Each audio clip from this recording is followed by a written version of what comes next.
जौनपुर में चंदवक थाना क्षेत्र के गोबरा गांव में सच्चिदानंद मिश्रा की हत्या के मामले में पुलिस की लापरवाही की जो खबर हमने दिखाई, जो सवाल हमने उठाया कि आखिर क्यों सच्चिदानंद द्वारा जान से खतरा बताते हुए जो तहरीर दी गई उसके बाद भी पुलिस ने कोई कार्रवाई क्यों नहीं की।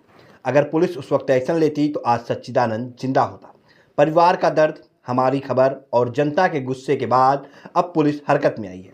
पुलिस अधीक्षक ने बड़ी कार्रवाई करते हुए चंदवक थाना प्रभारी सत्य प्रकाश सिंह, हल्का इंचार्ज सुरेश तिवारी और बीट आरक्षी राजकुमार यादव को निलंबित कर दिया है। लेकिन सवाल अब भी जिंदा है, क्या निलंबन ही न्याय है? क्या इससे उस परिवार को उसका बेटा, उसका सहारा वापस मिल जाएगा? लेकिन पुलिस की लापरवाही के चलते हुई गोबरा गांव की इस घटना के बाद लोग अब गौरा बादशाहपुर के कबरुद्दीनपुर में हुए अनुराग यादव हत्याकांड को भी याद कर रहे हैं, जहां आरोप वही थे, लापरवाही वही थी और नतीजा तालिबानी अंदाज में होनहार खिलाड़ी की जघन्य हत्या। मंगलवार को कलेक्ट्रेट में अधिवक्ताओं का गुस्सा फूट पड़ा। एसपी ऑफिस के बाहर नारे लगे, सवाल उठे और साफ कहा गया, अगर शिकायत के बाद भी कार्रवाई नहीं होगी तो फिर कानून का मतलब क्या रह जाएगा। पुलिस ने मुकदमा दर्ज किया, 2 गिरफ्तारियां भी हुई, लेकिन क्या ये सब उस पहली चूक की भरपाई कर सकता है?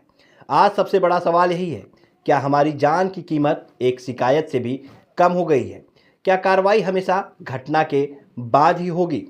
और आखिर कब तक लापरवाही के बाद सिर्फ निलंबन ही न्याय कहलाता रहेगा? फिलहाल अधिवक्ताओं ने कहा है कि पुलिस शिकायत के बाद भी कार्रवाई नहीं करती, जिसका नतीजा ये रहा कि कबरुद्दीनपुर में हत्या हुई और ऐसे ही चंदवक में शिकायत के बाद भी पुलिस ने कार्रवाई नहीं की और वहां भी सच्चिदानंद की पीट कर हत्या कर दी गई। हालांकि पुलिस ने इस मामले में परिजनों की तहरीर पर नामजद लोगों के खिलाफ मुकदमा दर्ज कर 2 लोगों को गिरफ्तार भी कर लिया है, लेकिन सवाल अब भी पुलिस प्रशासन पर बरकरार है।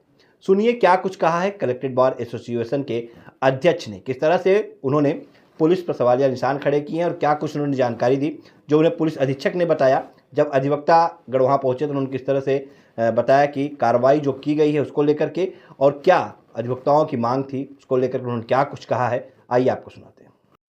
आज इस मामले को लेकर आप लोग जो है यहाँ पर नारेबाजी कर रहे थे पुलिस अधीक्षक कार्यालय पर। यहाँ आज हम लोगों को जानकारी हुई हिराकत गोबरा गांव से एक मिश्रा जी, और अभी शिक्षा ही फाइनल में थी, रजिस्ट्रेशन नहीं हुआ था हमारे साथ, लेकिन हत्या तो हत्या है, चाहे आम जनता की हो और चाहे अधवटा।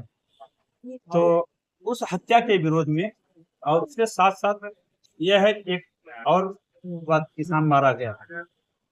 दूसरी बात है कि वह अधिवक्ता के रूप में यहाँ आया था एसपी के यहाँ दरखास्त देने, लेकिन उसी दरखास्त पर ध्यान नहीं दिया गया और वहां जाने पर पता चला, सब लोगों ने कहा कि दरखास्त देने गए थे एसपी के यहाँ, तो इसी लिए उसको मारा गया है, उसी हत्या बुलाकर हत्या कर दी, निर्मम हत्या की पीट करके।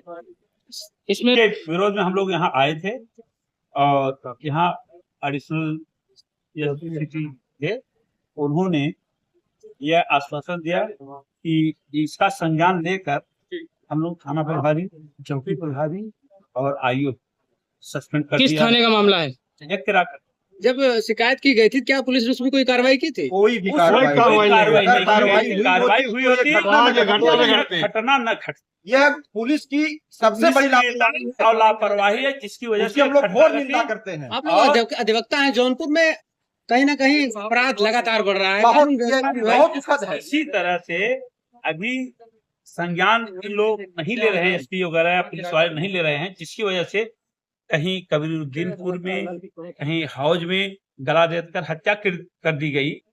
तब भी इन लोगों की आंख पर अभी पर्दा पड़ा हुआ है और उसी तरह से अपना आपको बता दें, अलादीन का चिराग जला रहे हैं और कुछ नहीं। अगर पुलिस आज क्या मांगे रखी आप लोगों ने? तो ये बड़ा आंदोलन होगा, क्योंकि ये लोग निलंबित करते हुए और उन्हें विभाग माने विधिक कार्यवाही करते हुए खिलाफ कठोर कार्रवाई। क्या नाम है आपका? हमारा